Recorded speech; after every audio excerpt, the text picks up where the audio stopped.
নমস্কার বন্ধুরা, কল্পনার রসনা ঘরে সবাইকে স্বাগত। ডিম খেতে কিন্তু বাচ্চা থেকে বড় সবাই ভীষণ পছন্দ করে, আর ডিমের যে কোনো রেসিপিই কিন্তু সুস্বাদু হয়। ডিমের দো পেঁয়াজা, এই রেসিপিটাই আজকে তোমাদের সাথে শেয়ার করব। ডিমের দো পেঁয়াজা বানানোর জন্য আমি কয়েকটা ডিম আগে থেকেই সেদ্ধ করে রেখেছি, আর তারপরে আমি ডিমগুলোকে ছুলে নিয়েছি। এই ডিমগুলোকে একটা ছুরির সাহায্যে আমি একটু চিড়ে চিড়ে দেব, তাহলে মশলাগুলো ডিমের ভেতরে ভালো মতন ঢুকে যাবে।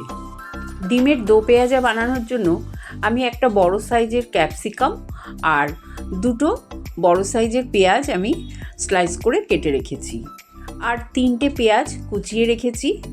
গ্যাস অন করে আমি কড়াই বসিয়ে দিয়েছি। কড়াইতে কিছুটা সর্ষের তেল দিয়ে দিলাম। এই রান্নাটা সর্ষের তেলেই ভালো হবে। আর তেলের মধ্যে দিয়ে দিলাম নুন আর হলুদ। তেলটা গরম হয়ে গেলে আমি ডিম দিয়ে দেব, আর ডিমগুলো দেওয়ার সঙ্গে সঙ্গেই কিন্তু গ্যাসের ফ্লেমটা লো করে দিতে হবে, নাহলে কিন্তু ডিমগুলো ভাজার সময় ফেটে তেল ছিটকাতে পারে। আমি ডিমগুলোকে খুব হালকা করেই দুপিঠ ভেজে নিলাম। ভাজা হয়ে গেলে আমি ডিমগুলো তুলে নিলাম। ওই তেলের মধ্যেই আমি ফোড়নে দিয়ে দিলাম একটা শুকনো লঙ্কা আর হাফ চামচ গোটা জিরে, আর দিয়ে দিলাম 2টো এলাচ, 1 টুকরো দারচিনি, 2টো লবঙ্গ। ফোড়নের যখন সুন্দর গন্ধ বেরোবে, 3টে পেঁয়াজ কুচিয়ে রেখেছিলাম সেই কোচানো পেঁয়াজগুলো দিয়ে দিলাম। পেঁয়াজটা দিয়ে হালকা ভেজে নেব। যখন হালকা লাল রং ধরবে আমি দিয়ে দেব হাফ চামচ আদা বাটা, আর 1 চামচ রসুন বাটা দেব। আদার থেকে রসুনটা একটু বেশি দিলাম। আদা রসুনটাও পেঁয়াজের সাথে ভেজে নেব যতক্ষণ না আদা রসুনের কাঁচা গন্ধটা চলে যাচ্ছে। তারপরে আমি দিয়ে দেবো একটা বড় সাইজের টমেটো গ্রেট করে রেখেছিলাম, সেই টমেটোটা দিয়ে দিলাম। টমেটোটা দিয়েও একটু নেড়ে নেব তেলের সাথে। 3টে কুচানো কাঁচা লঙ্কা দিয়ে দিলাম। তারপরে দিয়ে দেবো আমি গুঁড়ো মশলাগুলো। এখানে আমি হাফ চামচ হলুদ গুঁড়ো, হাফ চামচ জিরে গুঁড়ো, 1 চামচ ধনে গুঁড়ো আর হাফ চামচ লাল লঙ্কার গুঁড়ো দিলাম। যেহেতু আমি কাঁচা লঙ্কাও দিয়েছি, ঝালটা তোমরা তোমাদের পছন্দ মতন দেবে। গুঁড়ো মশলা দিয়ে হাফ কাপ মতন জল দিয়ে দিলাম, যাতে গুঁড়ো মশলাগুলো পুড়ে না যায়। এবার মশলাটা খুব ভালো করে কষিয়ে নেব।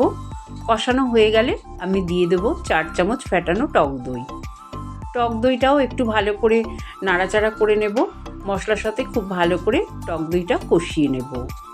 মশলা কষানোর সময়ই আমি দিয়ে দেবো হাফ চামচ চিনি। চিনিটা দিলে স্বাদটা ব্যালেন্স হবে, আর মশলা কষানোর সময় যদি চিনিটা দাও তাহলে কিন্তু দো পেঁয়াজের রঙটা খুব ভালো হবে। এরপরে আমি দিয়ে দিলাম হাতে ঘষে হাফ চামচ মতন কসুরি মেথি। স্বাদ অনুযায়ী নুন দিয়ে দিলাম। সবগুলো মশলা দেওয়া হয়ে যাওয়ার পর লো ফ্লেমে মশলাটাকে খুব ভালো করে কষিয়ে নেব যতক্ষণ না মশলা থেকে তেল ছাড়ছে। তোমরা দেখতেই পাচ্ছ মশলাটা খুব ভালো মতন কষানো হয়ে গেছে, সুন্দর তেলও ছেড়ে দিয়েছে।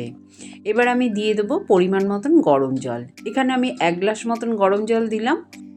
ডিমের দো পেঁয়াজা গ্রেভিটা একটু ঘন হলেই খেতে ভালো লাগবে, বেশি পাতলা হলে খেতে টেস্ট হবে না। ঝোলটাকে খুব ভালো মতন ফুটিয়ে নেব 5 মিনিট। তারপরে আবারও গ্যাসের ফ্লেমটাকে লোতে করে ঢাকা দিয়ে কিছুক্ষণ রেখে দেবো। আর একটা গ্যাসে ফ্রাইং প্যান বসিয়ে দিলাম, তাতে 1 চামচ বাটার দিলাম। বাটারটা মেল্ট হয়ে গেলে স্লাইস করা ক্যাপসিকাম আর পেঁয়াজ দিয়ে দিলাম। ক্যাপসিকাম আর পেঁয়াজটা দিয়ে সামান্য নুন দিয়ে দিলাম। তারপরে হালকা একটু নেড়ে চেড়ে নেব। খুব বেশি কিন্তু ভাজবো না, হালকা শর্টে করে নেব। তারপরে গ্যাসের ফ্লেমটা বন্ধ করে দেব। এদিকে 10 মিনিট পর আমি তোমাদের ডিমের ঢাকনাটা খুলে দেখাচ্ছি। দেখো, ডিমের দো পেঁয়াজা আমার একদম রেডি হয়ে গেছে। এবার আমি ভেজে রাখা ক্যাপসিকাম আর পেঁয়াজগুলো দিয়ে দিলাম। দো পেঁয়াজা করার সময় রান্নার শেষে তোমরা যদি এইভাবে পেঁয়াজ আর ক্যাপসিকাম বাটার দিয়ে হালকা ভেজে তারপরে দাও, তাহলে কিন্তু খেতে দারুণ টেস্ট হয়। আমি নামানোর আগে দিয়ে দিলাম হাফ চামচ গরম মশলার গুঁড়ো আর 1 মুঠো ধনেপাতা কুচি। সব কিছু দিয়ে একটু নাড়াচাড়া করে গ্যাসের ফ্লেম বন্ধ করে দেব। তৈরি হয়ে গেল সুস্বাদু ডিমের দো পেঁয়াজা। এই রেসিপিটা ভাতের সাথে তো ভালো লাগবেই, এছাড়া রুটি, লুচি, পরোটা, পোলাও সব কিছুর সাথেই খেতে ভীষণ ভালো লাগবে। রেসিপিটা ভালো লাগলে কমেন্ট করে জানিও, চ্যানেলটাকে লাইক শেয়ার করো, নতুন বন্ধু হয়ে থাকলে সাবস্ক্রাইব করো। সুস্থ থেকো, ভালো থেকো, ধন্যবাদ।